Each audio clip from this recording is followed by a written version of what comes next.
Okay, looks like we are live. Hello, everyone. Welcome back to MissionTop for another live stream in this 90-day project of live streams. Today is the day that I like above all in the week because it's the day, Fridays, that I can convince Sara to be on here with me and gives a whole different flavor and feel to these live streams, which I quite enjoy. It's a breath of fresh air for me, so thanks for being back on, Sara. It's like the day I dread because I have to come on. But I'm happy to help you out. Yeah, thank you. Thank you for being a good wife and helping me out. It's really not that big a deal, really.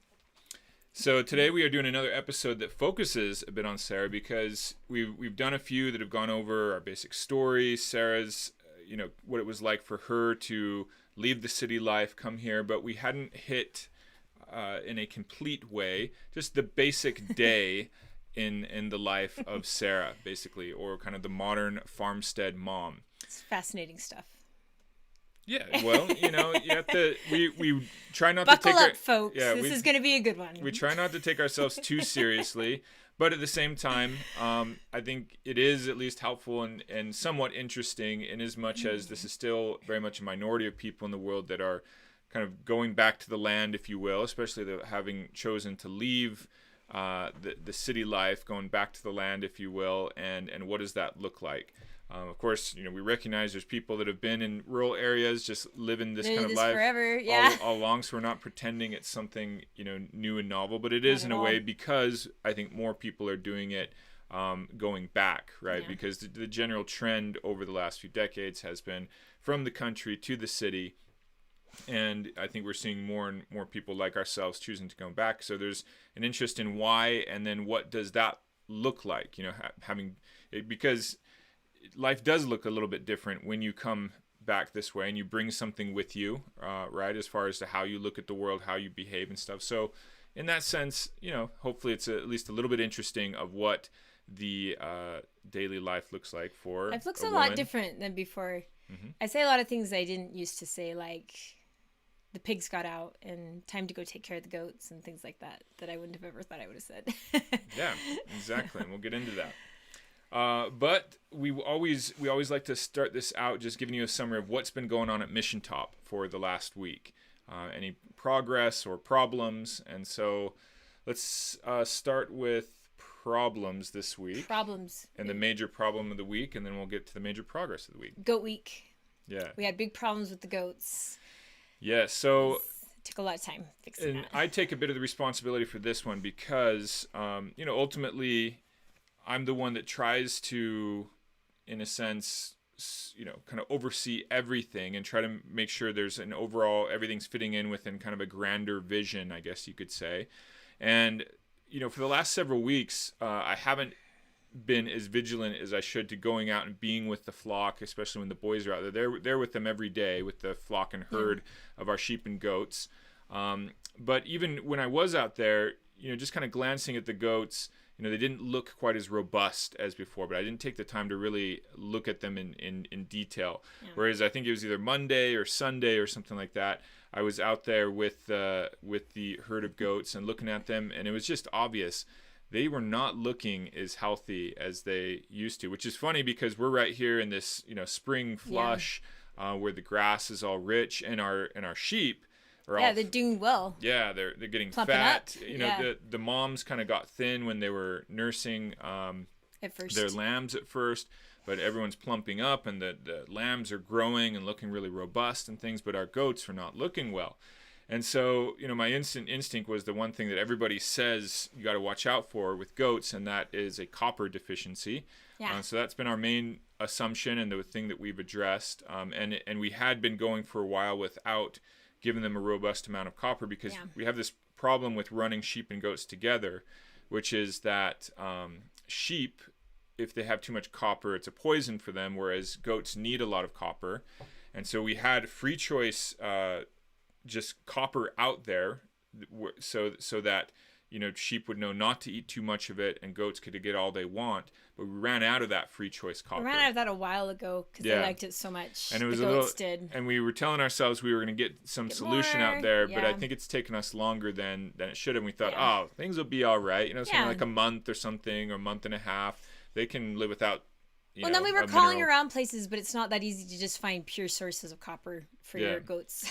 So anyway, we paid the consequence for waiting too long, and I think they got thin. Their coats look really bad, and so this week we've been addressing that. Yeah, and it took a lot of time. Yeah, but, and Sarah. Well, it wasn't Sarah's like that there, much time. Like if it were to happen again, this like most things on the farm, we'll be able to do it much quicker, much more efficiently. But because it's the first time and you don't know what you're up against, it took a long time. What we had to do is to basically kind of feed directly the goats what are called copper boluses, right? Yeah. That's what they're called. They're like big pills. Big pills like with kind of yucky rods of copper in there that will over time over the next few months kind of slowly disperse get into the rumens of the animal and slowly disperse over time.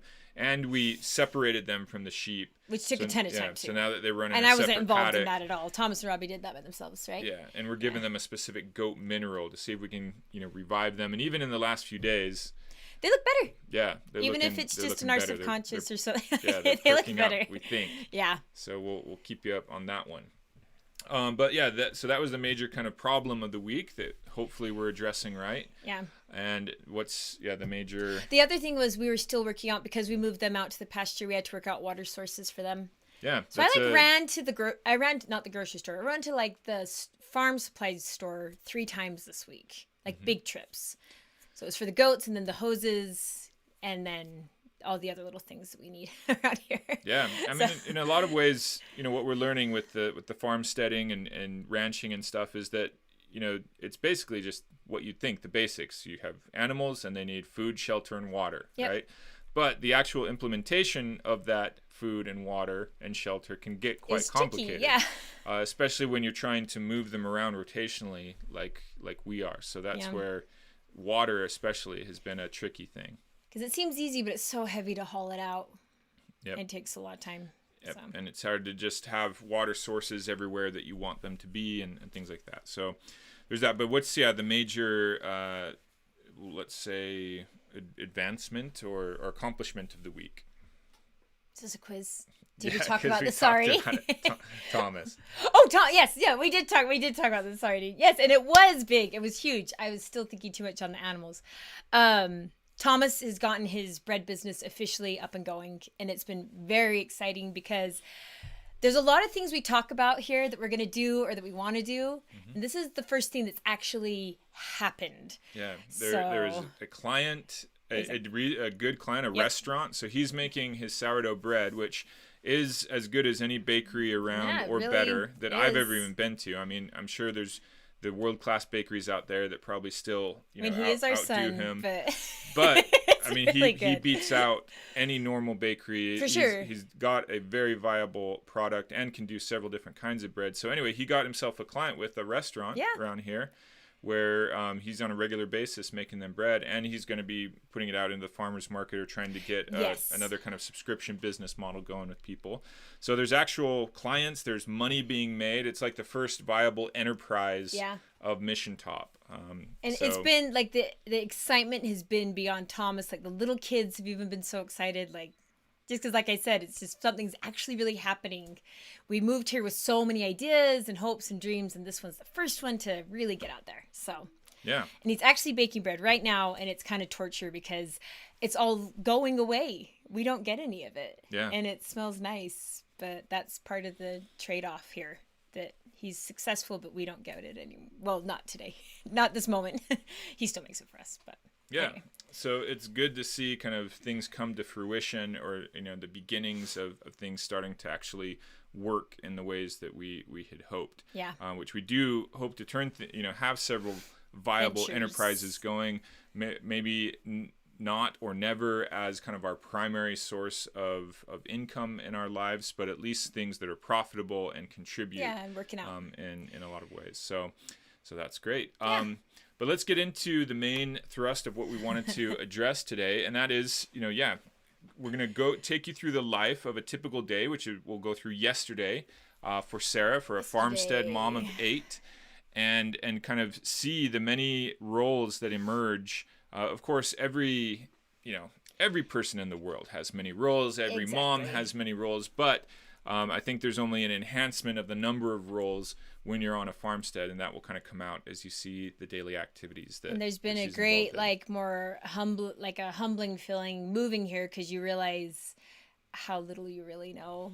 Yeah. And it's hard to be in a situation where your kids, like, usually at this point we'd be in a community where I'd be very familiar and capable and knowing when to sign them up for sports or doing this or that activity, or something like that. But our kids are involved in all these things now that I'm just learning myself. So that's humbling and hard sometimes. Yeah.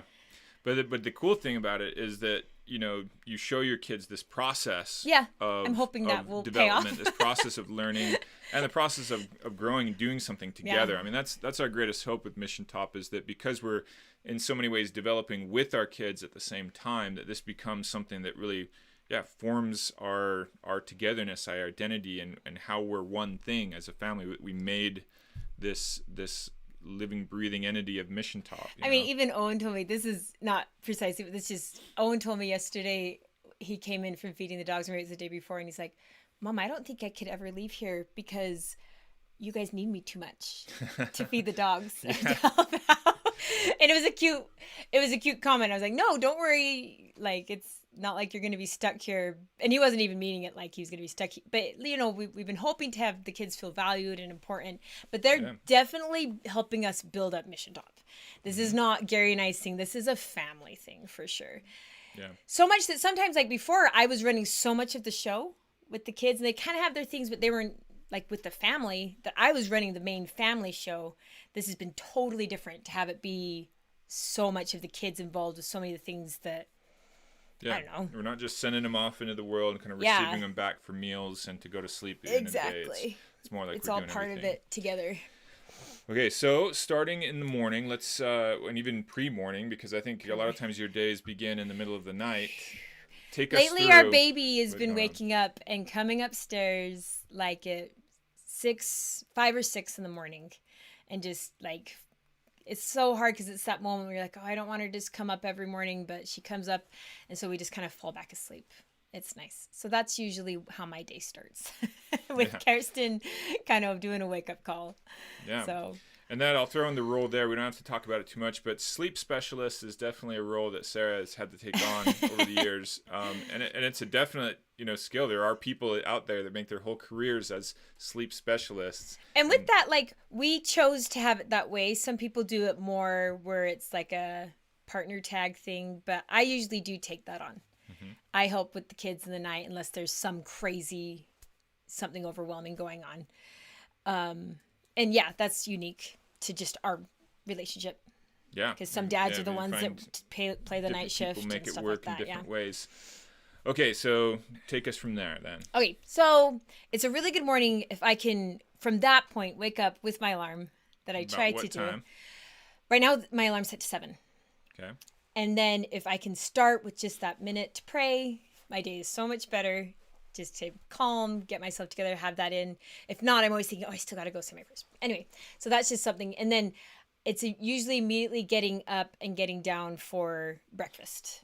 So go downstairs, kind of see who's up already, and figure out what it is I'm going to have for breakfast. I usually have something already in mind, but, make sure things are in play, because if I can... I guess that sometimes at that point, Kirsten sometimes stays asleep, and that's how it's been going lately when she's in our bed, because at that point, I like to sneak off and go exercising. I'll grab, if there's a kid up that I want to bring with him, or if we planned it ahead of time, we'll go out on a run. Or yesterday, I did an exercise video with one of my daughters. It was really nice. So. And something to put in on that, it's not just exercise for her own self, but it's exercise for all our kids we have to coordinate, because, otherwise... Even on a farmstead and lots of land to grow, we found that, unless we kind of keep moving. make the ways, because since they're not as involved in sports and things like that, they are to an extent.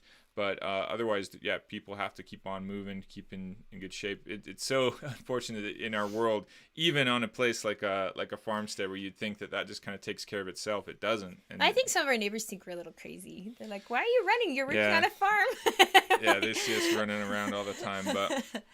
Anyway, so when's the first time so we should probably focus on the things. I know, I could go on in all sorts of different directions, right, so you better keep me But we should probably focus on the things that are kind of specific to the farm. So like Are Okay. you ever Wait. out there into, when do you first get out into outside of the home doing Okay, something that that you totally wouldn't makes otherwise sense. do as Okay, as so then when I come home from the run or when I'm done with my exercise that morning, even before I have breakfast, there's usually a check on the chickens to make sure they're alive and that Audin's been really great lately waking up and taking care of things, but it's good to check because you never know.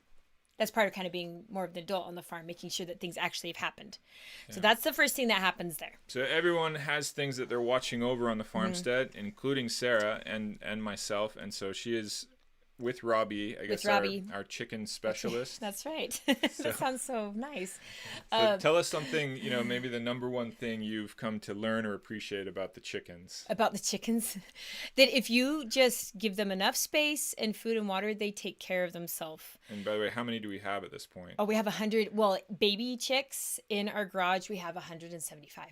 Okay, 175. So it's loud and stinky place these days. It really guys. is. It's so dusty. I don't know if the smell bothers me as much as the dust. You walk in Yeah, there, like, they've created a tremendous amount of dust on you have everything to open in the there. garages really quick. And to how make many sure it breeds goes of off. chickens there, and what are they going to be used for? So we have the meat birds, and those are mostly Rhode Island Reds. And not all of our ones hatch. So we actually also have some other like blue lace Wyandotte roosters, or they're not, they're cockerels, and some other like Montana Red Stars, and just some other like basic varieties of meat birds, but they're not, yeah. Anyway, I don't need to go into all of those technicalities, but they're being raised She's for meat. become quite the specialist at this, and you can hear all those words in there, cockerel, and But then it's like that's great, and we're always happy that they're just doing well. One was bloody this morning, so we had to take it out because they peck at each other. The roosters are mean; they like have little fights with each other all the time. Anyway, so we had to move that one. I had to move that one out of that cage into a different one so it could heal. But then we have all the hens, which we get really excited about because there's something about those hens we have some really beautiful varieties, and we don't have to kill them, so it's kind of fun to become friends with them and make sure they feel close to us, and like we have a friendship and a relationship with them. So then there's those ones that we deal with as well, and they're all like, we have 4 different like in the garage we have 4 different brooders going on, like places for them to be. yeah. And so ultimately, we're looking for eggs, meat, and just kind of enjoyment because chickens are pretty Chickens beautiful. are pretty cool. Yeah. Yeah, there's a lot of different varieties, and they can be very beautiful birds to just kind of enjoy in and of themselves, I guess you could say. And then from there, you just walking back into the house, I'll just make sure that I have a few pots that I planted this year that make me really happy, and flowers. Make sure that those have the water they need. But it's been raining the past couple of days, so that's been nice. Okay, so we're now getting to breakfast time. Let's address meals on a farmstead for a family of 10 when, the other thing that everyone should know is that we're at least as of right now, Yeah, we homeschool. homeschooling our kids. So what is your role in the meals for a family of 10 every day? So for breakfast, I make it. It's faster. It's not anything simple. I mean, not anything hard. It's just really simple. So I just want to make it so it can get on, because it's really good for us to gather together and have our meal together. Right then, we've already talked about the importance of family meals, but it's also because just for practical reasons, then everyone's filled at the same time and we can get on with the rest of our farm chores and get the kitchen clean at that point. Because if the kitchen gets totally clean, homeschool goes much better. I'm able to focus a lot more, and the kids too. Okay, so Sarah leads out on that, and basically she is kind of the head chef on the family, but we'll get to, maybe this would be a good time to explain. Why don't you say the other meals and how we're trying to make it so that Sarah, as the head chef, isn't doing all the work, actually, of the kitchen, but rather, she does make breakfast, but kind of overseeing the whole operation more than anything. The bigger thing is that we've been excited to get the kids really involved in cooking. And so each kid that's old enough takes an evening to cook for the family, and they're just cooking the same thing. Like right now, Thomas Sunday night makes pizza every Sunday night. Auden makes curry every Thursday night. Like, is that what you mean? Mm-hmm. So the reason why we do it that way is because they can get good at it. I can plan my grocery trips way easier. Life. Yeah, exactly. I can plan the grocery trips easier and hopefully make things cheaper and not so expensive. And just being able to see your kids cook is such a good thing. And you not have to do all the work. Exactly. And it takes a huge load off of me. because, and also, like, dare I say, it's fun for them still. Like, it's Yeah. actually Yeah, fun it's for an them engaging to, activity. Cooking is one of the best things you can yeah, get kids doing because they can handle, you can ease into it. They can handle things. It's dangerous yet manageable. I mean, exactly. they're It teaching is. them how It to is. interact with the world, and then it gets Yeah. into everything with nutrition and where the food came from. Yeah. Food interacts with so many things that cooking is something like I think should just be part of every family's basic When curriculum it's so for fun because they life, get a right? lot of feedback. I mean, they love to make a great meal for everybody. It's Hmm. such a good feeling to be like, wow, I fed my family. Yeah. So that's So what we've really ultimately, been trying to do with meals to, yeah, get me out of having to be like cooking all the time, because that's, you're going to go through a phase of that before kids are old enough, and it's exhausting to be yeah. that in charge of everything all the time. So So that's important to know for a farmstead mom. Oftentimes, the greater role is as instructor, rather than the actual laborer in things, because it just wouldn't work if Sarah yeah, was doing all the menial work. yeah, no, it'd be bad. I'm grateful for the help.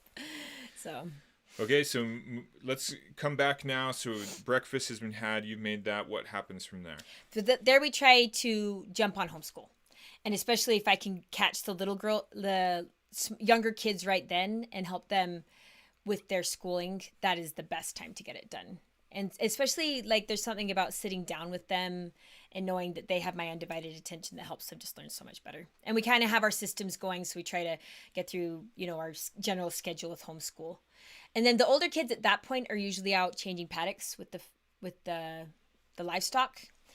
And so it's a really great time for me to have just with the younger kids, which is really important because they can get really overlooked with everything going on.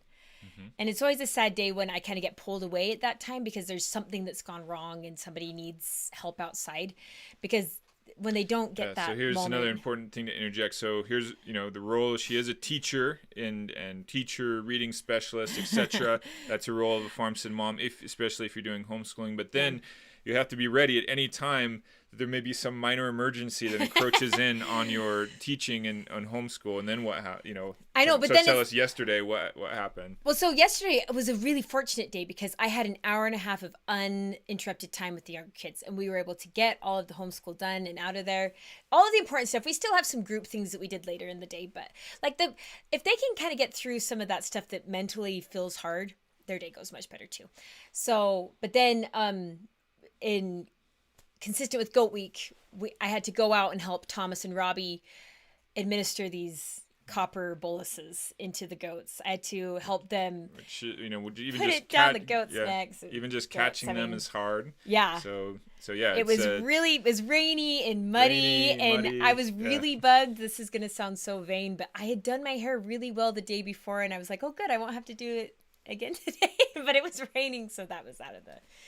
That sounds stupid, but that is hard for me sometimes, how dirty and yucky and gross you can get so quick. And like when you're handling like a goat, you're gonna smell like a goat unless you go and change, especially if it gets in your hair, which is always a problem for me. So from school teacher immediately to goat herd. Yeah, so it was nice though because I ran out and helped them, and the younger kids yeah. did some. I let them watch a little show in Spanish because we've been trying to incorporate that a little bit more back in because we were really good at doing Spanish before we came here. And then helped those boys for all while you were doing the live stream. Mm-hmm. I walked back in I got out right of that as he was done. Yeah, you were done. But we finished the job, so that's good. Okay, yeah, so let's add in goat herd it's kind of veterinarian in training. That's one thing is you would like to think that you can get a veterinarian out here for every little need and knowledge that you need, but that's just not the reality with farm animals. They tend to be more for the more complex things, and you gotta learn all the basics, even for sure, administering basic medications and things like that, diagnosing. The more you do that, of course, the more money you save. The more money you save, the more you might actually have a viable operation, because it can very easily get sucked out into veterinarian bills. And I think the hardest part about that is for all of us to learn when to kind of let something go and not worry about it anymore because you've done all that you can. Mm-hmm. Like we had a chicken last night that was struggling. I didn't think it would make it through the night. It did, thankfully. But it's hard to walk away from that chicken and be like, oh, it's kind of suffering. It's not doing well right now. Am I okay with just going in and going to bed? But then you kind of start to learn more and more things. You're like, actually, I've done this enough now to know, like, yeah, I actually did do everything I could for that chicken. And even if a vet was here, I think they'd say the exact same thing. So getting that kind of confidence is really nice. So, and same goes for like Thomas and Robbie will run by questions a lot about sheep and goat issues that come up, except for the copper. We obviously missed that one. Yeah. And so that brings up like those things that you can't just solve in the moment. You oftentimes have to come home, and whether it's right before bed or whenever you can put in a spare moment, you have to pull out a book or order a book or something, or get on YouTube videos and research that thing that you don't know yet. Because you just can't. Hopefully you can call a mentor or something too. Yes, and we've been grateful to get more neighbors and things like that to help us. But oftentimes you have to do it yourself, because otherwise it costs too much to get that knowledge from. It costs a lot to get it from a professional. We've learned that the hard way. We're like, oh wow, vets are expensive. So save it for those things you really can't figure out. But I mean, the nice thing is we have had a lot of success, mostly because we have neighbors that really are kind and great to us and just kind of talk things through. And then before we even came here, we had a full library of about any animal, because you had ordered all these books, reference books, instructional books. So there's usually big on the books, as people big on the know books from this stream. Yes, but they've been so useful. They're all handled. Last night when I was saying goodnight to Corinne, she was reading a poultry book for fun because it becomes so useful. The knowledge becomes so useful. Yeah. So. All right, so you came back, and by that time it was about lunchtime. It was lunchtime, which luckily I had already been on top of. I knew what we were going to have. We were going to have bacon fried rice. So I'd already cooked the rice and had that ready, so I just had to whip it up really quick. And that's part of the thing, is she has to think ahead a lot of these things. And when you don't think ahead, meals, that's so hard. Yeah, and have, before she goes out to help with the goats, get the rice on, etc. Assume that you're going to be interrupted, and then your day will go much better. So you kind of have that valuable little moment in the morning that you need to kind of have an idea of what you're doing with food, because having food on affects our whole family so much. Because if we get on lunch way late, everybody's off, because we're all working we did on a whole the farm here episode on it, and we talked about it before, but we can't stress enough how food is so central to and we just really our life. Like it too. But in every sense of the word, nutrition, but spirituality as well. I mean, it's the main way that brings our family together multiple times a day. So why wouldn't you spend a lot of effort on that if it's like the main thing that even makes you a family? Yeah, but if you don't think ahead and have a plan, food becomes frustrating. Yeah. If you can think ahead and have it kind of prepared, food can be a very beautiful, nice time for your family. And so do you still enjoy the food making process? I do. For every book that Gary's reading through, I'm reading some cooking blog or book, or like, I have always enjoyed it, and I don't see that changing. Because it's this never-ending place to figure things out and experiment and improve. So. All right. Well said. Yeah. So we have lunch, and again, in that spirit of trying to remove as much menial work from Sara as possible, do you ever? Well, you do occasionally, but on the whole, you don't clean up the meals, right? The kids clean up, so that's been and they all have their jobs, and it's this constant process of figuring out how to make it go efficiently. And it's taken thousands of iterations to try to perfect this, but it's actually going better than it ever has. It is, because we've been so consistent, and that's thanks to you. And there's a standard that that's where I come in on this stuff, is usually I come in and try to say, how is the system, what can happen to the system to make it work, and I try to break that down and give it a vision of what it should be. So for example, we've come to there's a standard called the Nuila Nuila quality is That's what our we call kids it. know it as. And so we say, kids, it needs to be Nuila quality cleanup every day, which means pretty comprehensive, everything, nothing else left out. And so that's the standard, and they all have to stay until it's done. And we've gotten to the point where it works finally. And I think sometimes, like, I feel like, I feel bad because this kid's been working extra hard today, or this kid has this or that they still need to do. So for a while, it was really easy for me to be like, well, maybe they can be excused and everyone else can help clean up. But then that just opens a huge can of worms, and everybody just gets out of the work. So it's been nice to have you come in and say, look, it just has to be done this way, no matter what, pressures are on everybody, because then it actually gets done. Now everybody's in a system. We just have to make sure we stick with it and stay consistent, and it will keep serving us well, I think. So, and it's not like, it's really not that hard, or doesn't take that long as we do it after each meal. And then I'll clean up like little then individual it makes things. it so that our kitchen is and our kitchen And our and, kitchen is and dining small. room are literally perfectly clean after every meal, which is so crucial in a house of 10 people, because within a half an hour, it can get quite messy already. Well, again. and anybody who homeschools knows how important it is. Like, we only have, like, I would love to have a homeschooling room, because I know that's like the ideal thing to have. But since we don't, our kitchen table is the table for everything right now. Homeschool, meals, everything. So if everything's clean, everyone will learn better. For sure.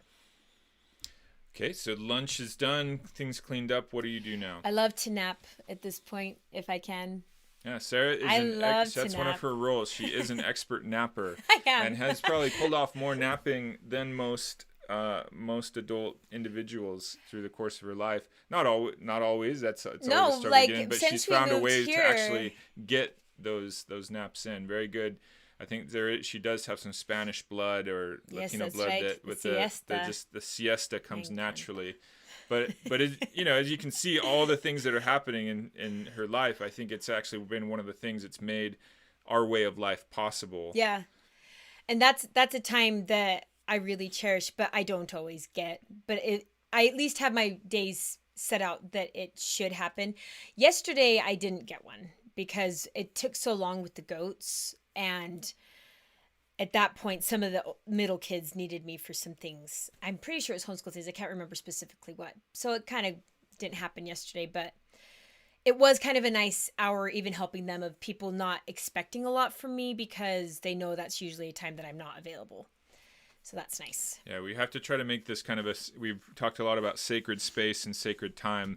This actually has to become like a sacred, wherever she is, a sacred sanctuary that the kids do not have the authority nor the holiness to enter into and pierce the veil of, because if they do, then the rage of the gods essentially in our house happens. So anyway. It's a little bit of tongue-in-cheek on the sacred space and sacred time, but we do have to treat it that way because it's that important. So, yeah. Okay, so that happens now. Yeah, take us into the next things. Specifically that have to do with kind of a farmstead life. So then, usually at this point is a really good time to run any errands, which is what happened yesterday, because homeschool is kind of behind us, and the older kids do homeschool all in this time in there too, but with the way we have things going right now, and because you're so much more involved in the older kids, it's not like on me to make sure it happens. So anyway, around 3:00 is a really good time if there's something that needs to be picked up from the store or the farm supply store or something like that. And yesterday we had like this huge list of things we had to go get. Yeah, tell us what we had to get, because this is typical. Almost every day there's some farmstead supply that is needed. We have a bunch of pig food coming in today, but we just were shy, so we had to go get pig food yesterday and refill the chicken food. We had to get some supplies because Robbie's making the other chicken tractor as we speak. And we needed some nails and just... a new fence tester for our that was what got me going there in the first place. And then the other things just started to get on. I got some more goat mineral, a different kind that was in stock, so that we could make sure they're getting all the kinds that they need. And then two of our younger daughters had been working really hard for the past couple days because the store by us sells those little plastic animals, and they were really excited. They'd finally saved up enough money to get some.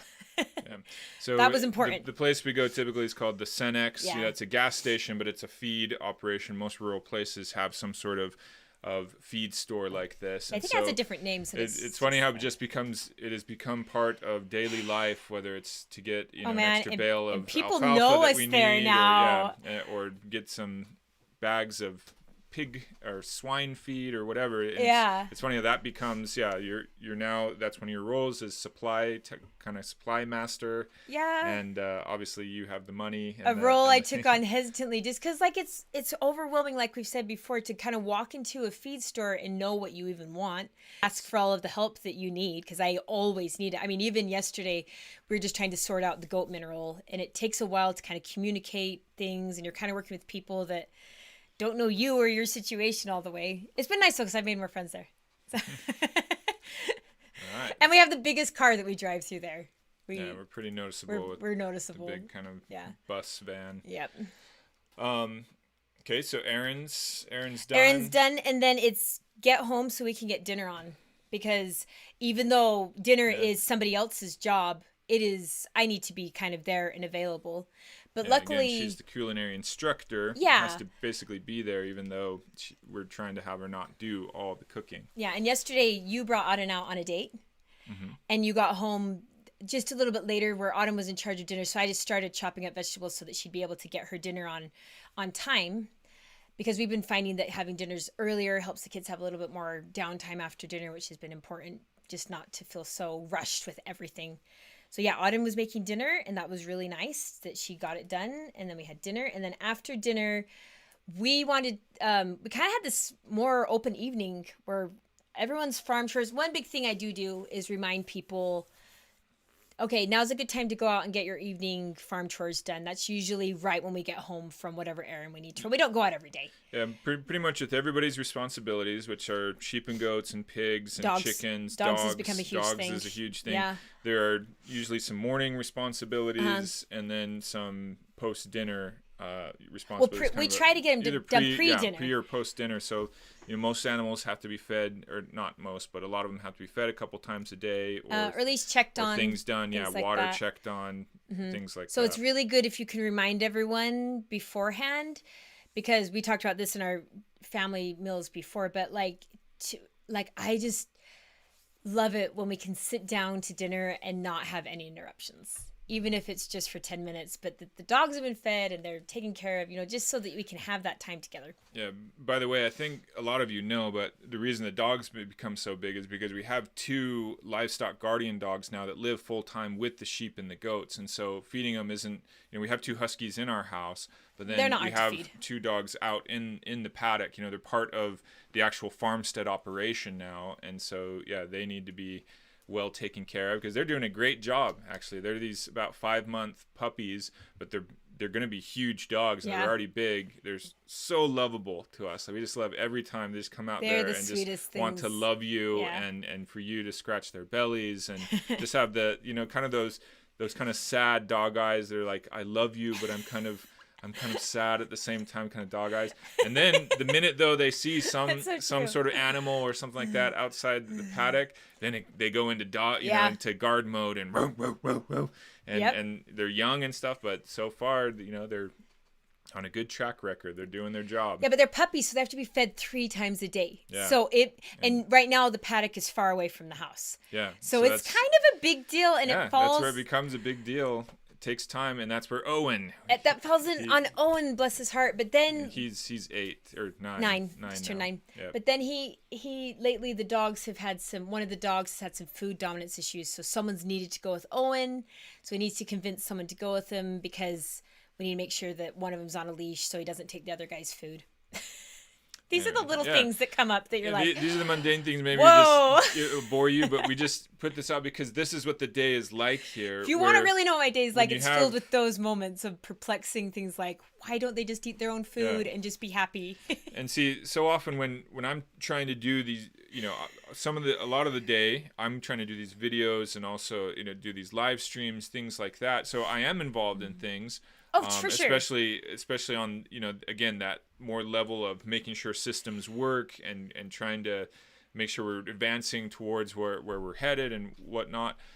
But sometimes I'm unavailable. Yeah. And so if there's a little minor emergency, Sara tends to get roped into things, and so that's kind of, again, just to understand her role and how her life has changed. And I resisted it at first when we came here because I just was like... didn't know, I can't describe it very well, but it was a hard transition for me to have to take on all of these other things and know how much I should be taking on, how much I shouldn't be taking on, because it was just an overwhelming amount of things going on. Oftentimes the line does have to be drawn, and you have to say to the kid, sorry, I'm not helping you. I can't help you right now solve your problem. Yeah, and I think we've gotten way better at figuring out, like, okay, I can't help you right now. Come back in 15 minutes and I can help you with that. Or I'll think about that and come back to you. Or my favorite, this is totally beyond my skill set. You're going to have to wait till Dad can help you. Okay, so the roles I'd add in there, again, that kind of describe that. One is taskmaster, because she has to make sure kids actually do the things. Yeah, kids just need reminding. But two would be I need reminding fire putter outer, because the little fires happen throughout the day, and Yep. kids oftentimes need a little guidance as to how to put them out. So That's true. okay, so we're there, kind of dinner. Obviously, we'll have dinner and family dinner. We've done a whole stream on how important that is to us. Yes. But following dinner, there's also that cleanup we described. So then what happens after dinner? After dinner, we try to have some downtime for the kids, or that's a time that people can schedule to come back. It's not like it's always scheduled, but maybe I'll be like, okay, I can help you with that after dinner or something like that, whatever it may be. But yesterday was one of those amazing evenings where we didn't have any big thing going on. So we offered to bring the dogs out, because Gary usually brings the dogs out after dinner. On a second run. I take them running in the morning, because they're huskies and they have to be run if you want them to be at all healthy.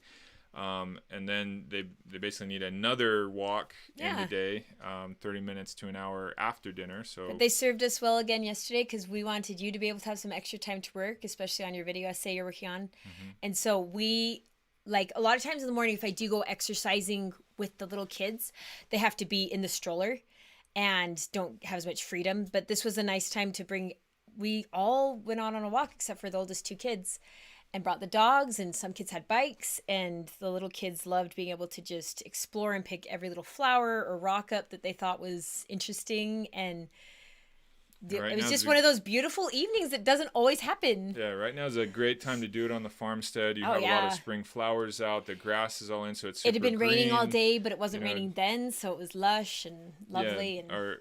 We have certain parts that are forested, about half of the farmstead, and so it's a very nice place to come. Yeah, and it's nice to walk away from your house for a minute, because things can be really chaotic and loud. Yeah, and you're essentially in nature. Yeah, right there. exactly. No, for sure. The deer are out, other little critters, tons of birds. So yeah, and then we came back, and then just started right into bedtime for the youngest kids. Okay, so bedtime. I think Sara could do a whole episode on bedtime, just because that would be a fascinating episode as well. On that. But let's is there anything from that point, bedtime through the end of the night, that is this farm kind of different for farmstead life? For sure. Right now, because of all the chicken things going on, we have so many. There's always a check on the chicks before bed to make sure they have enough food and water, and once again that no one's getting pecked at or something like that. I just didn't realize that was an issue until we got chickens. That's been surprising to me. So last night we went and did that after I got the littler kids to bed. And then I also helped Thomas. He needed a few different things for his bread business ordered in, and it was just nice. It's not like he really needed me, but it was just like kind of talking out, do you think this would work or this would work? You know how we kind of like to talk out problems with each other. Yeah. He's kind of stuck with his parents right now to do that with. So there's another role right there. I'm going to put in kind of business consultant, because that's the kind of funny thing about a farmstead is even when you're raising things, you have to kind of turn things into enterprises, businesses, and each one is a little bit different. Yeah. And you basically got to think through the track of all the different possible enterprises that you're doing. So you have to become kind of general business, and it's nice to be involved in it and know what's going on in their lives, because it's a great way to connect, especially with your teenagers, where it's not always easy to connect with teenagers. So ours have been good so far. Okay. Yeah, but then from then, the last thing I do that's unique to MissionTop is I like to make sure the cat's inside. That's like my mental thing. I can't sleep unless I know the one cat that sleeps upstairs is inside, and I can't think of anything else that's unique. 5 cats now, and actually cats are super useful out here because of the mice and the bulls and whatnot. Mm-hmm. But one thing I should probably kind of add in that I think it's not especially particular to a farmstead, but it becomes important in a place where, in a more rural area where you have these kids, and of course they do still have contact with other kids through our church group. Do. They're going to be doing high school sports as well.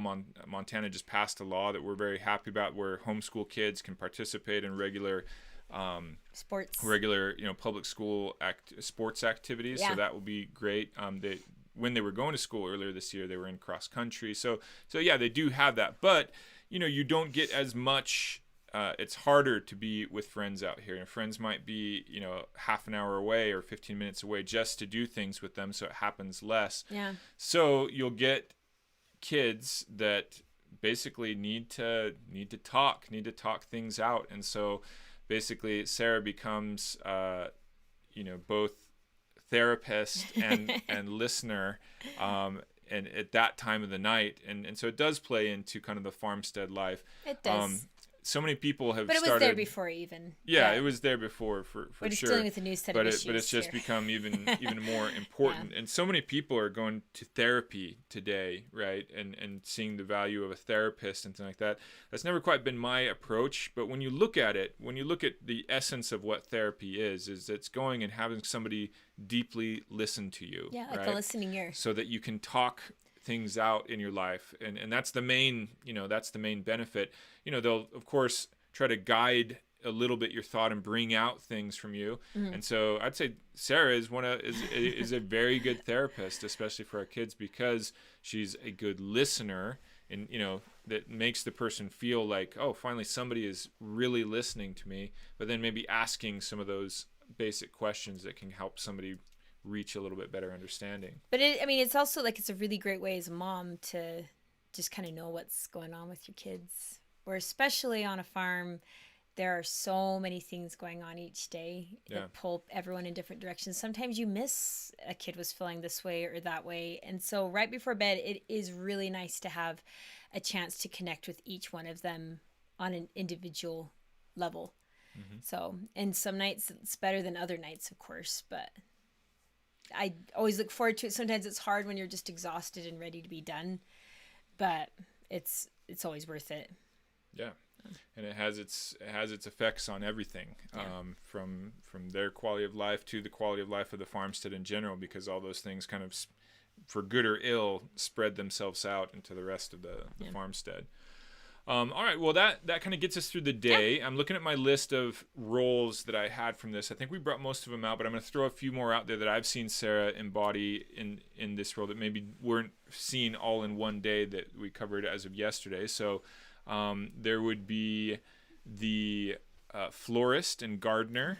Sara is kind of leading out in those aspects. I'm really excited for next year when we can really get a garden going. This year we didn't. Yeah, we're focusing more on the ranching. We couldn't this year. do it all. And so. But we do have a little garden in the back, and my zucchinis just popped up, and I'm excited about that. And yeah, so Sara's still leading out in that, even though we're kind of putting that in the back seat to our more ranching enterprises that we've got going. And even, I say enterprise, but for the most part this year it's going to be for just for our food. Mm-hmm.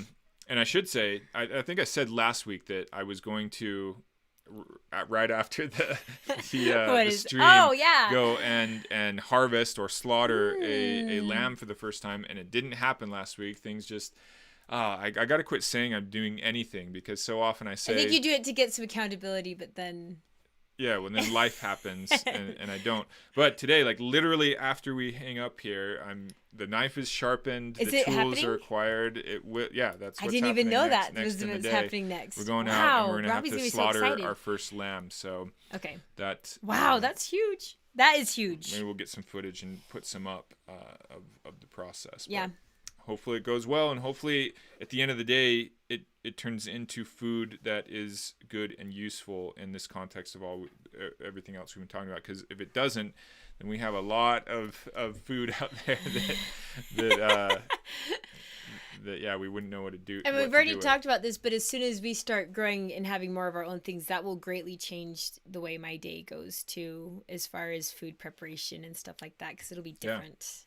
Yeah, we'll have a lot of us to our own things, ingredients. Which I'm really, which really we're trying to get excited more and about. More. Yeah, just having our own, almost nearly all of our food just come from our farmstead itself, but it's a process to work into. Okay, so let me look at our list. Yeah, we had head chef, culinary school, instructor. There's just that home resource planning. I call it, she's in the family C-suite. Oh, yes. Kind of in a lot of ways, just managing those basic family things. Nurse, that one comes in because again, out here, it is a real thing that when you're on a farmstead, there are a lot bigger potential catastrophes. There are a lot of sharp things being used. Yes. A lot of things that can crush you. A lot of things being swung around and tools. And It's we're kind of trying terrifying. to avoid power tools just because we don't like them as much. The experience, we love more the experience of doing things with hand tools. So that will take a little bit out of some of the potential catastrophes. But at the same time, any kind of tool is there. So we've even been talking, we need to, both of us probably, be ready to suture a No, lot that's more. something I've actually really had on my mind a lot lately. I need to be more ready with stuff like that. Yeah, we need to order like a suture kit. But in any case, of course, Sara is plays that role of nurse around here with all the pretty much daily drawings of blood and things that happen around here. So Just happens. anyway, reading specialist, I guess that's not much of a Farmstead one, but in that course of going to bed, reading becomes a huge thing. So in I do love addition to reading being to a the teacher, kids before bed. there's that. Yeah. You got therapist, business consultant, taskmaster, spiritual advisor. That's another one that comes into all this. Listener, and then mediator, because a farmstead is a place. Yes. In as much as this you have is probably a more lot of farmstead people oriented than almost anything else. We have 10 people working together, but working together also means failing to work together. Yeah. And a lot of things, and people having their own minds of how things should be done and whatnot. And so oftentimes, we try to have our kids learn how to work these things out themselves, but any parent knows that only goes so far. Yeah. And then conflicts are brought to you to resolve. So mediator would be another role that I think Sara plays around here that does directly have to do with the nature of a farmstead. No, it does, because it's like, the biggest one lately has been when we have the one electrical wire that connects all of the paddocks, and it's who's in charge of making sure the wire makes it to all the paddocks, And then they put it in places that account for where the other person's paddock is, because you'll get people coming in, Mom, they put the wire somewhere where and you're like, I can't make Woo! my paddock. And I didn't even think I'd be dealing with something like that, but or messes. It's always like somebody left this huge mess here, but it's in the place that I need to now do this project. Little things like that. Mm-hmm. That's very unique to our farm. Okay, so there's one more task. So I thought we'd just wrap this up with a few thoughts on, our world basically approaches nearly everybody with the assumption that they will be a specialist, right? Yeah. This notion of like when you go to meet somebody, the basic kind of formality we have in society is that you ask, oh, what do you do? Yeah. And you're expecting a specialist answer. Oh, I'm a psychologist. Oh, I'm a professor. Oh, I'm work at a restaurant or something. It's tied into career, and it's tied into usually a specialized form of career. And of course, there's benefits for people being experts and specialists and things like that. But in a different kind of society, those kind of questions would be different. First of all, as to who you are, the primary question may not be what you do as a career. Maybe who you are would be like, oh, I am John, the son of John, or John of the Smith clan or something like that, right? So who you are is defined by different things than just what you do. But in another different society, maybe we would focus a bit more on just who we are as human beings, not just this specialist work that we do, but a kind of a broader sense. And if we really look at who we are as human beings, what's made us who we are is that we're general problem solvers, generalists, if you could say. We do have that ability to get real specialist, but at the end of the day, we're generalists, and a farmstead is a great place in order to kind of live out that generalist nature of human beings. So, any thoughts on that you had? I have a lot of thoughts about it, but I want to wrap this up. But you had brought up to me, I don't know if you're going to still bring this up, about how when we were in law school, people were always asking me kind of in our kind of both modern, politically correct society, of course you're going to ask both the woman and the man, what do you do, right? Right. And the assumption was, what do you do as a career in a specialist, career job? And that was the norm expected from Sara, that she would say, well, I'm also a speech therapist for this, fancy hospital. or that's my primary thing. Oh, yeah. I am a speech therapist. That's what I am. Yeah, exactly. That's my my primary definition of who I am as a person. That opened up for a lot of great conversations when I would talk to people, because a lot of people were kind of hung up on the fact that especially people that were from that area, my plan was to be a mom. Like, that was what I viewed as my profession. Yeah. And when you say mom, in the way that we've looked at it today, essentially another way of saying that would be, I plan on being a human being, doing the things that human beings do, have children, do this, all these 50 things that come from just living life, right? And it's funny how that's a weird answer to people, right? Well, like, it was kind of funny because, like, I know a lot of people just wanted it to be assumed that being a mom was just kind of like, yeah, of course that's like the most, because nobody would ever argue with me that wasn't like the most important thing to do. Most everyone's like, yeah, that is polite, totally important. So great. But there was always that feeling, and I had a lot of pressure. I felt like when we were in law school and Gary's in law school, I hadn't finished my bachelor's yet.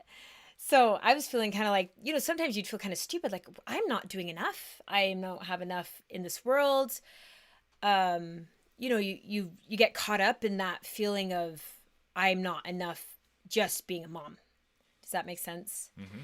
And so there was that kind of pressure, feeling like, well, maybe I need to be starting to look into all these other things and make sure that I specialize in something greater. Mm-hmm. But, whenever I would start down on those paths, there was always that thing of like, but wait a second, I'm doing this and now I'm like not paying as much attention to my kids. I'm not supporting Gary as much as he needs. I mean, we were in law school. He was really busy at that time. And there was always something that brought me back to just, refocus, kind of get back that this is important, being a mom. Yeah, and it's completely legitimate. But then it kind of affects changed. The world in the most important ways. Like, I'm just going to interject, like, the whole thing we've gone through of this day, like, isn't that enough, people, for a person to be defined? And, we're not saying Sarah's some great person or something, but let's going through sure. all the things that is entailed in just being a mother, because so many of these things were just mother, take the Farmstead out of it. Isn't that enough? Yeah. And it's just funny how there's still that lingering thing of, it's going away. Like, to be fair, it's going away in society, that everybody has to, that you're missing out on something unless you have some specialized career. It was there for a while there, though. Mm-hmm. Like, that feeling. It was, so to be fair, it was there. It's less today, but it's still out there. So it was just a moment. But, like, the other thing that I should add is, like, of all these things that I do, like, I really try to do these things. It's intimidating to even talk about, because especially as a mom, you see all of the places that you're failing at and not doing well at, like having more patience with this particular child with their reading. And you feel kind of bad. Like, I even feel bad even talking about it on here, because I'm like, I don't want anyone to think that I'm something super special. But I guess in that same thought, that's like where I know this is so important, because not only do I have a really important role in learning patience myself and in teaching reading to this particular daughter, but I need to help this particular daughter learn how to read, and she's not easy to teach. So there's always going to be endless ways to grow and develop and become better and better and better with being a mom, which is really exciting to me, because it's not like it's this, if you set it up right, there's no way that you feel like you're just some housemaid or some slave to your husband or something like that. Like, it can be a very engaging, very, multifaceted venture to be in.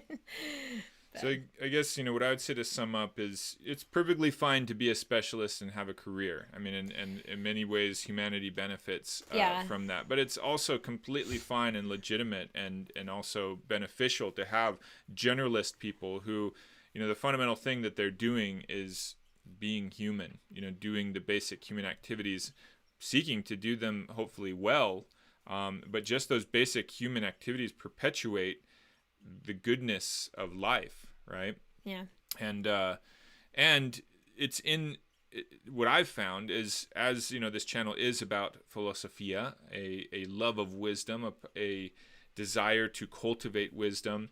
It takes being a generalist to a degree, I think, to really cultivate the most meaningful kinds of wisdom. You have to be able to look across multiple domains in order to really be able to discern what the best way to act in life is, what the best courses of action are, and things like that. So wisdom is tied up to being a generalist. Of course, I'm very much for people having crafts, having developing talents, all that stuff. You know, and look, I go to so many of those more specialized people to help me in my life as well. Yeah. Like, it's not like I'm saying anything. Yeah. I mean, if anything, being a mom has taught me to give other people the space to feel like they can do the things that they want to do, because this is what I want to do.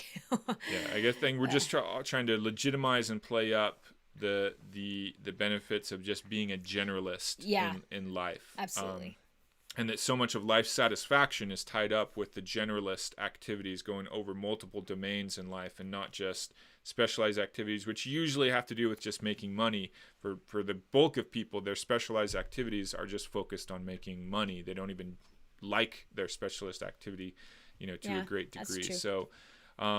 So anyway, I hope that makes sense as far as the point that we're trying to get across. We're not trying to counter the fact of having careers or things like that, but just point out, this other side of things that I think sometimes in our world continues to be overlooked. Yeah.